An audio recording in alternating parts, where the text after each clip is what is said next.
It's time to fight back against disinformation. But these are the people leading the charge. Can you please explain to us the difference between a bot and a troll? Is Twitter the same as what you do? You can look at a lot of gray hair and realize that my technology capabilities are very shallow. Not very encouraging, is it? But this isn't the first time the US government's been asleep at the wheel on this. Mr. Allen, how can we compete with this communist propaganda? You know now that Russia's been attacking the US like this since the 50s, but did you know that for the first 30 years of that, no one in the US government took it seriously? There was not a very high awareness of disinformation or active measures. So there was a tendency to want to keep the waters smooth. They use all the means of communication. The thinking went, if you respond to a fake story, you dignify it. I don't think we grasped it intellectually. Then, in 1980, a new cowboy rode into town. Ronald Reagan, his point of view was, we ought to be bold, we ought to tell the truth. Truth ought to be put front and center, and that if somebody were speaking the opposite, we ought to expose it. Presidents are very important. To the danger of espionage is added active measures designed to subvert and deceive, to disinform the public opinion upon which our democracies are built. Reagan created the Active Measures Working Group, you know, that government truth squads, which Kathleen Bailey led from 1985 to 87. I came at the problem believing that I could grab the tiger by the tail and whirl it over my head. I was going to win. They brought down the AIDS myth, Operation Infektion, one of the greatest disinformation campaigns ever created. Proof that the best defense against disinformation is exposing it. Well, actually, it's not that simple. And I know the government administer AIDS. Decades later, surveys have found that millions of Americans still believe AIDS was cooked up by the US government. The lie lives on. In our music, on TV. My parents believed the government created HIV in a lab, and the CIA spread it in the prisons to kill blacks and gays. In comics, on YouTube, even in churches. Weaponize pathogens to hit selected groups of humans. Fighting disinformation, it's like a nightmarish game of whack-a-mole. No matter what you do, the lies just keep popping up. All of which makes us wonder, do we really stand a chance against disinformation? Or is this a virus that can never be cured? It ain't little green monkeys, it's little white hunkies crossing both lines.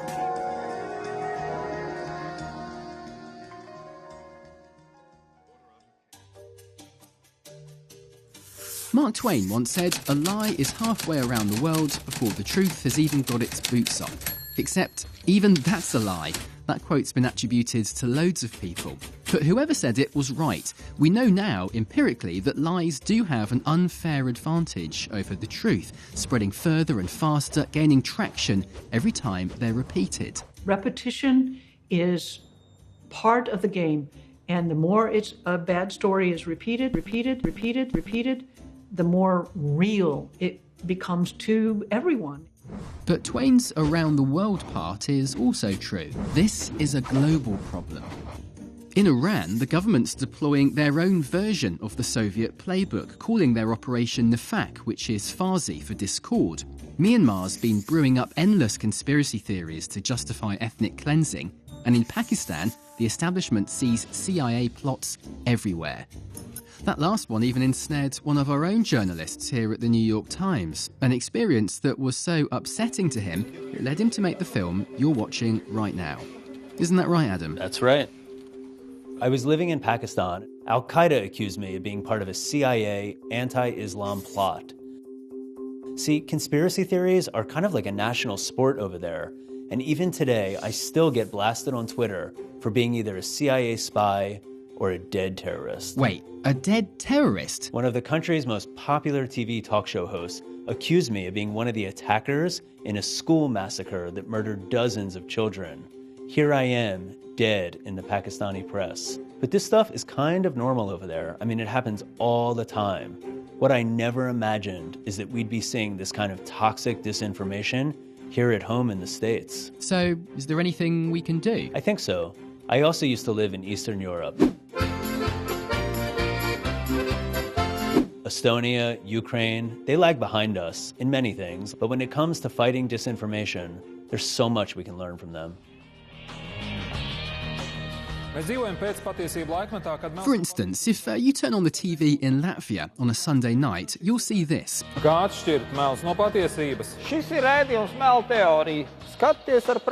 primetime show all about Russian lies. In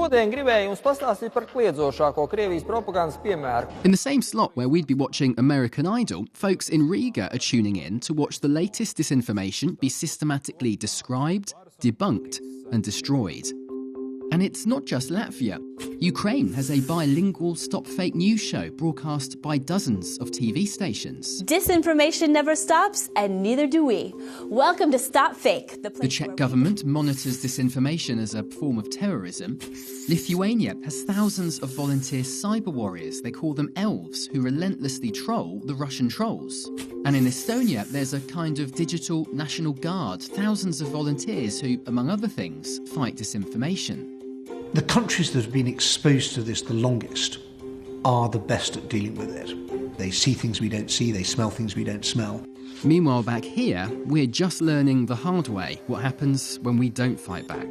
The Pizzagate conspiracy, no journalist was going to actively debunk that because they didn't think that anybody truly believed that. We now know that they did, and actually it seems that we should have done more coverage during the election, that there was a rumour circulating and let's debunk it. So this is the prescription, right? Fact-checking, media literacy, engaged citizens rallying around good journalism to create a culture of critical thinking. Who are we kidding? Media literacy is great and all, but we need something way stronger.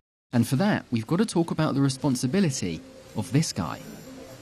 Facebook, Twitter, Instagram, YouTube. They were designed primarily by a group of quite young people, mostly men, on the west coast of the US, in Silicon Valley. I think there's a lot of people who went into the tech industry because they were very, very good at tech, not because they were good at civics or political science. And they really believed that they were building technology that would connect the world and would actually be a positive force in society. Well, naivety eventually morphed into flat-out denial. Do you solemnly swear to tell the truth? The platforms have spent years shamefully ignoring information warfare. The ads and posts we are here today to discuss. The number of accounts we could link to Russia, relatively limited. Comparatively small. We're a very small fraction of the overall content on Facebook. There's still a level of astonishing kind of political and cultural illiteracy where they think connecting people is good. So what exactly are they supposed to be doing? Well, there's no silver bullet, but there are a ton of ideas for things they could be doing, from improving transparency about who's paying for posts, to fighting anonymity. Is there a real person behind this account? Is there a real person behind this platform? To helping us know whether we can trust what we're reading. A nutritional label on sources in your Google search findings. And getting serious about punishing violators. We didn't take a broad enough view of our responsibility, and that was a big mistake. And it was my mistake, and I'm sorry. Now, companies like Facebook have recently been taking some baby steps along these lines. But don't get your hopes up. Social media platforms are dependent on the emotional, hyper-partisan stories that make great disinformation. The bottom line? Their business models are riddled with perverse incentives. If I'm Twitter and I have shareholders to keep happy, and I have to go back to my shareholders and tell them how many active monthly users I have, and the truth is that 22% of them are not human, I don't actually want to tell my shareholders that. I want to give them a lovely big number that means that we still have value and that we still make money. And that's the problem. Asking just isn't enough. We've got to force the platforms to change.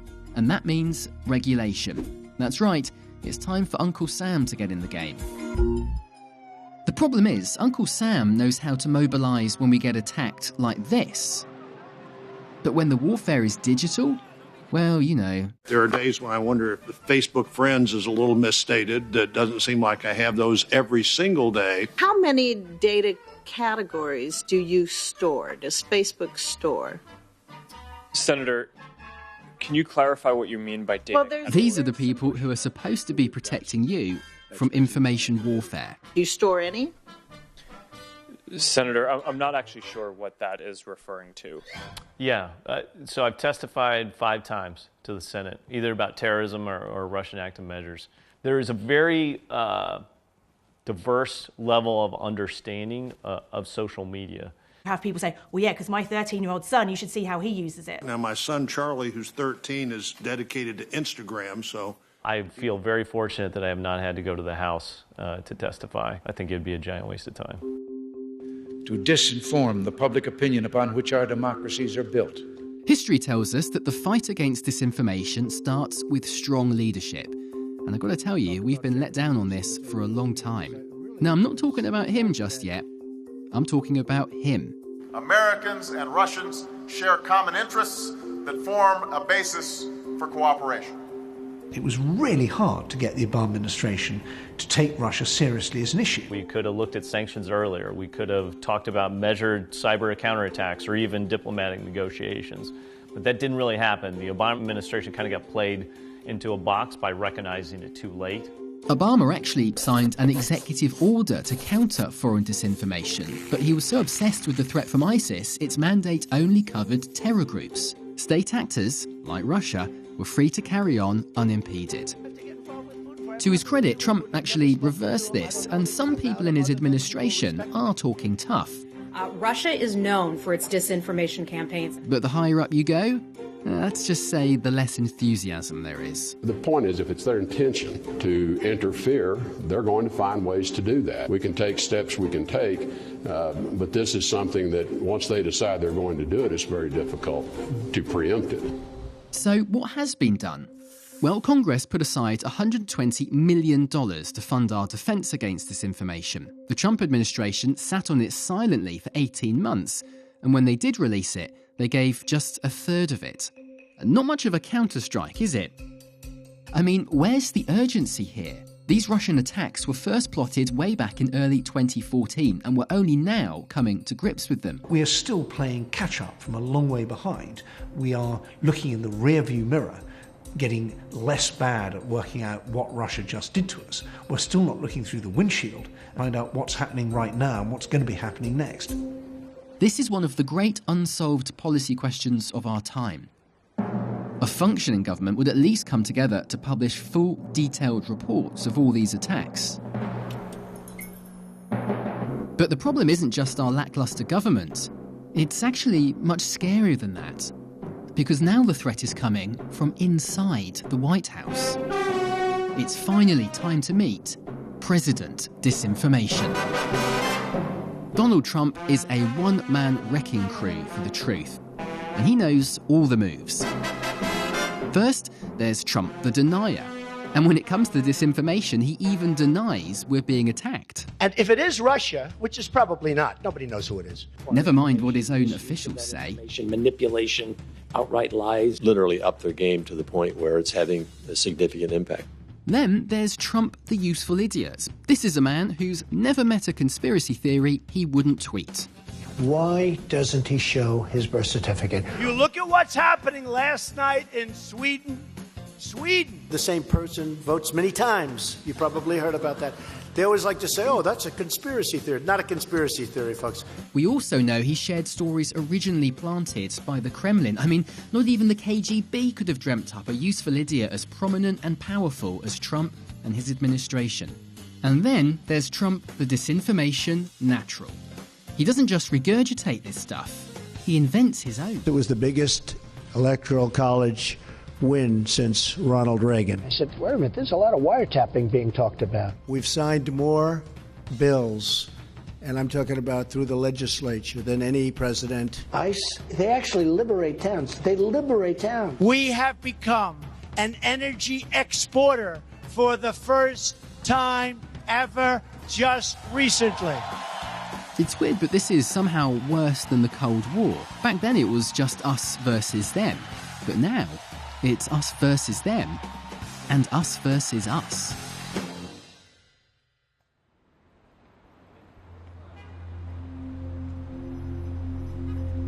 Here's the thing about democracies. They can't function unless we all agree on a basic set of facts. We can't debate anything, healthcare, immigration, gun control, unless we're aligned, left and right, about what is actually true.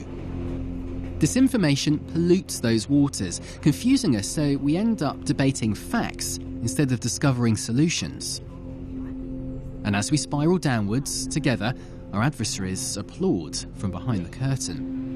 And here's the kicker. The things that make democracy good, living in an open society with a free press and political diversity, those are the things, weirdly, that make us vulnerable.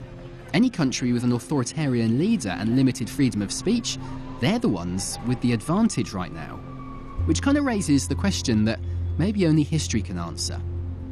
Can the good guys ever win? You absolutely never win. Never. This problem is going to get a lot worse before it gets any better. The next few years are going to be worse than the last few years. And they will continue using it, regardless of what we say here in the discussion, regardless of the outcome of the discussion and investigation. But we will not always be losers in this game. There will be victors here and there. It's only when we quit the game, quit trying to expose them, that we lose. As long as we can expose them, they're losing. It's like an exhausting, never-ending game of whack-a-mole, but we've got no choice but to play. We've got to fight disinformation as best we can, whenever and wherever it rears its ugly head. We're in this for the long haul, whether we like it or not. This was the largest audience to ever witness an inauguration, period. In the mysterious murder of former DNC staffer Seth Bridge. And they were the masterminds behind the Bowling Green massacre. Who apparently was assassinated at 4 a.m. The president still strongly feels that there was a large amount of voter fraud. The 9/11 hijackers are alive and well. People who are behaving like actors. The murder rate in our country is the highest it's been in 47 years. You had the NATO base in Turkey being under attack by terrorists. This is the greatest overreach and the greatest abuse of power. This video that you linked to appears to be a hoax. All we did was put out what he had on his internet.